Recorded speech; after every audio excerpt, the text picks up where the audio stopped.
So today we're talking about guided visualizations with tarot, or you can call them guided meditations. It's all hypnosis, folks. Um, and of course, there's tons of guided meditations out there. You don't need cards to do it.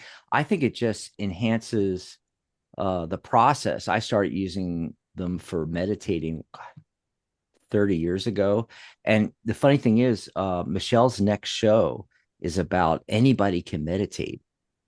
And it fits perfect in that you can use cards for that. And of course, we're talking about tarot cards, but you can use oracle cards. You can use even Lenormand cards and Yeah, Kipper. Kipper. I always get that one wrong. Yeah. So I like the cards with borders on them. Here's two versions. The one on the left is from Ciro Marchetti's Grand Lux, and the traditional hermit card on the right from Waite Smith. What I love about what Ciro did, and it's not on every card, I don't think, but it's on a lot of them in the Grand Lux. Different symbols or parts of the image go beyond the border, and it gives this three-dimensional aspect to it. So I think it's particularly good for doing guided visualizations. And you don't have to use cards with borders on them, but I like it because it makes it look like a doorway or a window, or my favorite word for it is a portal to another world. That's what I like about using cards that have borders on them. And you can take a trip into the card. And in fact, we're going to do that with the Hermit card in just a little bit here. But I want to get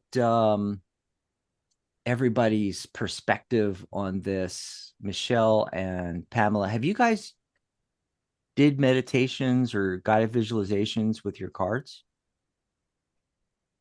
Michelle has not. I have not. Okay.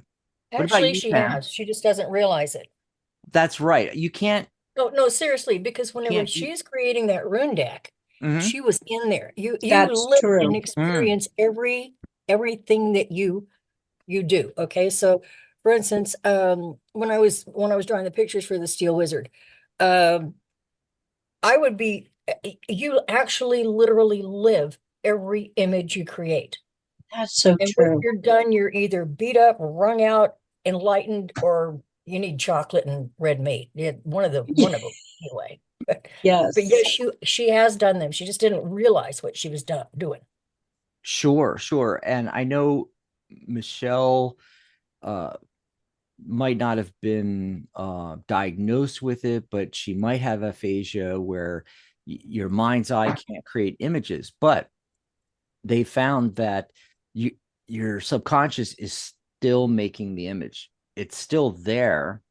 And we did a whole show on this, and there are techniques you can work with to try to be able to actually see the images in the mind's eye. So today, when we do the visualization, don't worry if you don't get a picture. I got to tell you, um, I don't always get like vivid, full color, 4000K, images in my mind. A lot of times it's foggy, it's, not crystal clear in black and white. Often, if I get color at all, it's very subdued. Everybody visualizes differently, Yeah. the images they see. And if you don't typically see pictures when we do the meditation, all you have to do is pretend you're seeing it. And Just use your memory. yeah, part of the process involves looking at the card, closing your eyes, looking at it again. We'll get into that. And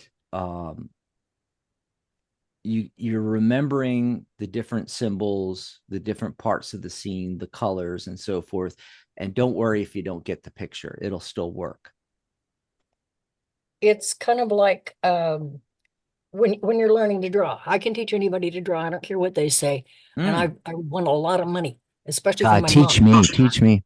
I can teach you. It's really not that difficult because it's called when you're drawing, when the creative process is going, you're working on the right side of the brain, and that's what you tap into when you meditate. This side has no description, which is why I have trouble with guided meditations. I'm just following the images, but then I'm very visual in that respect. But on the other hand, what you can do is whenever you learn how to shut off the part of your brain that looks at something and defines it like, oh, that's a rose, that's a chair, Mm, that's the sky, whatever. And instead, the right side of your brain simply logs in there and it doesn't have a word for it. hmm. If you try to describe it like a rose, it's a convoluted, vibrant, passionate color that, your brain can try, but Yeah. it can't express that. So when Mm. you are really into a deep meditative state, what I have found, because I really kind of suck at it, I got a brain like a monkey on nitrous oxide. Um, but what it will do is it will shut off the verbal, and then it's just that existence of being and experiencing at the source. We were You can't talking do it wrong. we were talking about the cards, especially with borders appearing as a doorway, a window, or a portal. You can almost step into the image. And again, that's why I really, really like the Grand Lux deck. Uh, you want to ask yourself, okay, what is your question or problem? What are you seeking to know? And depending on what you're trying to do, you might be doing visualizations, guided meditations in the cards for different things. So you choose a card that fits the scenario, and that's the one you do the guided meditation in. And you can do it with or without somebody guiding you into it. All right. I typically like to use music subdued in the background. I have tracks with binaural beat patterns in it. If you don't know what binaural beats are, it's a slightly different frequency in each ear. And we have the left side of the brain, the right side of the brain, and it brings it together in the center. And you naturally go into a light alpha state. So it really helps. But because we're doing this over Zoom, I thought that was going to be too technical, at least for this. If you want me to do guided meditation recordings in the future, I'll do that. And that will include the soundtracks and everything. But you can always put music on. So YouTube's got tons of meditation music that's free that you can just play. And it's best if you use a headset if it says that it has binaural beats in it so that you get the left and the right frequencies. But you can use stereo speakers and just have, the correct right side, left side, and that'll work fine. You can put that on. You want to set the scene. So maybe you want to light a candle. Maybe you want to darken the room. Of course, remove all distractions, phone, devices, notifications, spouses, animals, children, other people. Tell them to, give you 15 minutes or however long it's going to be. Sit in a comfortable sit in a comfortable chair. You may also lay down on your bed or somewhere, but you may fall asleep. But that's okay. That's okay if you fall asleep during a meditation. You'll wake up when you're ready. Charlotte just came in. Hey, Char. So for this visualization, go ahead and think of what your question is or problem that you want to work on. Now, if you don't have one, that's okay too, because your subconscious mind knows what you need and what you're seeking. Okay. You don't want to listen to this while driving or operating machinery. So if you're listening to this in archive, if you're driving, wait till you get home and get in that nice, comfortable chair. Don't use machinery, anything with a blade, you know, and just, set yourself up for success by setting up the scene. It's like we talked about before about setting up for a reading. So everybody get ready for this. Now you can pick either card to go into. I'm going to be using Ciro Marchetti's Grand Lux on the left. I'm going to be using that image. So if you want to follow along with me, but if you prefer the Waite Smith image, go for it. Perfectly fine. Okay, so let's get ready for this. Take in a deep breath and slowly exhale through the nose. That's right. Look at the card and take in the image. What colors do you see?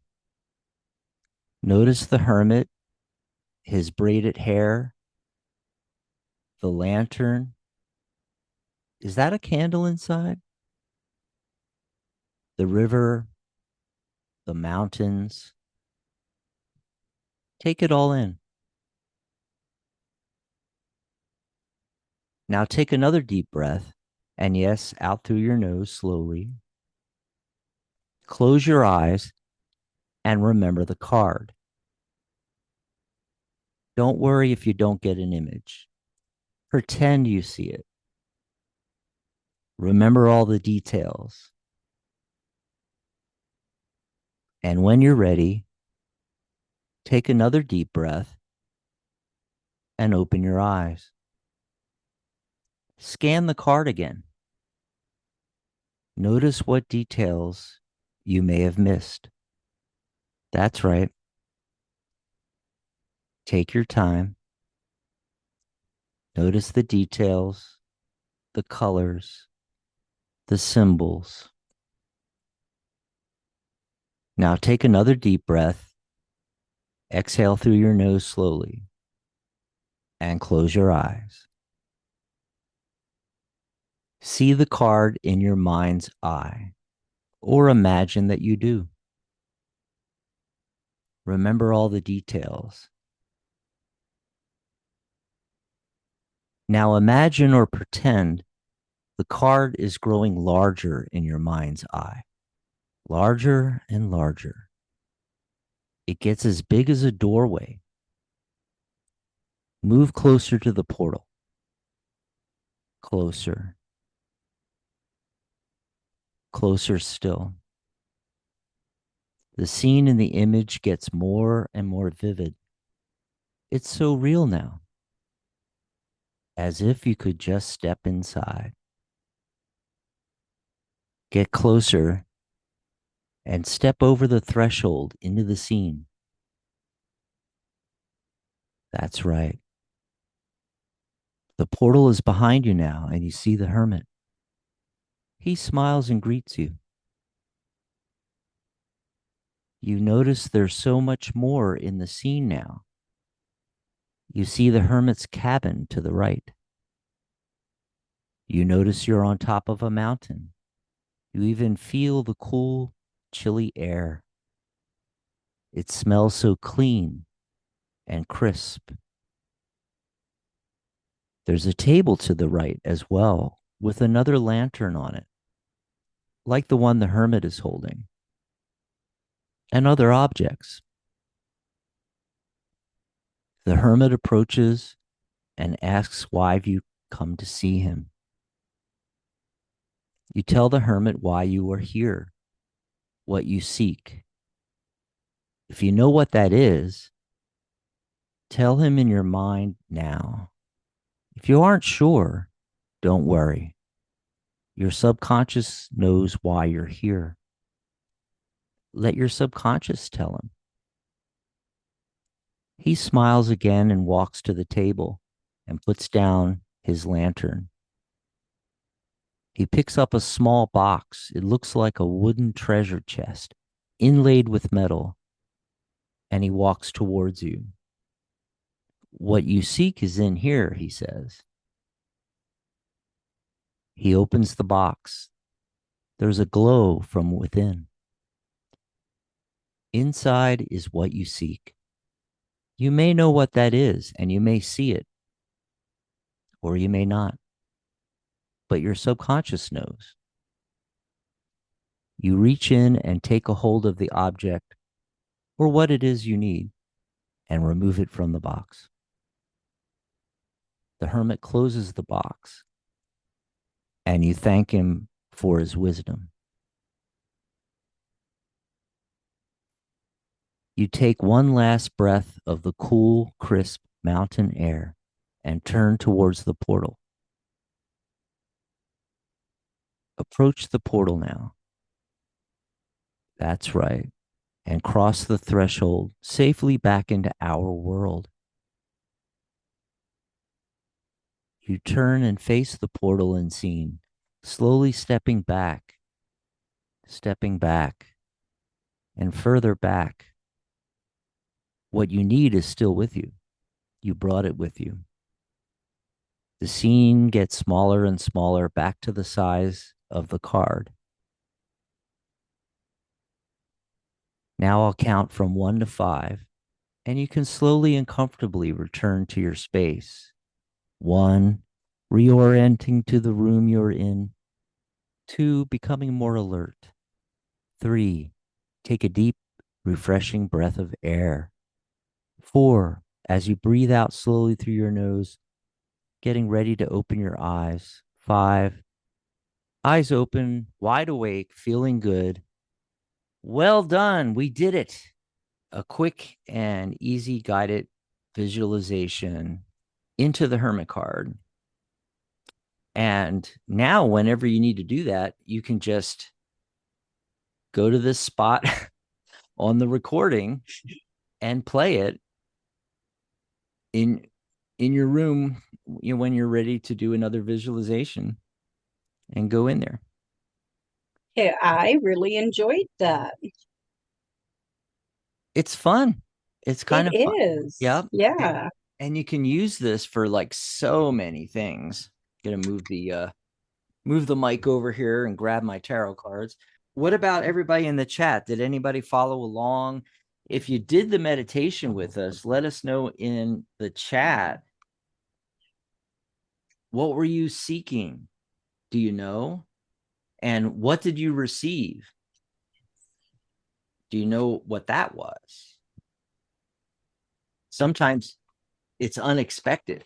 Another thing I want to say about the visualization before we move on here on today's show, is that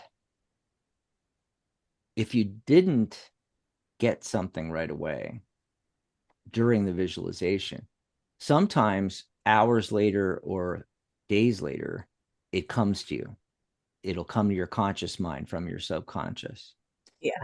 Also, how it'll happen for some folks is when you go to dream tonight or tomorrow night or the next day, it'll come to you in your dreams what it was you were seeking and what you found in the box.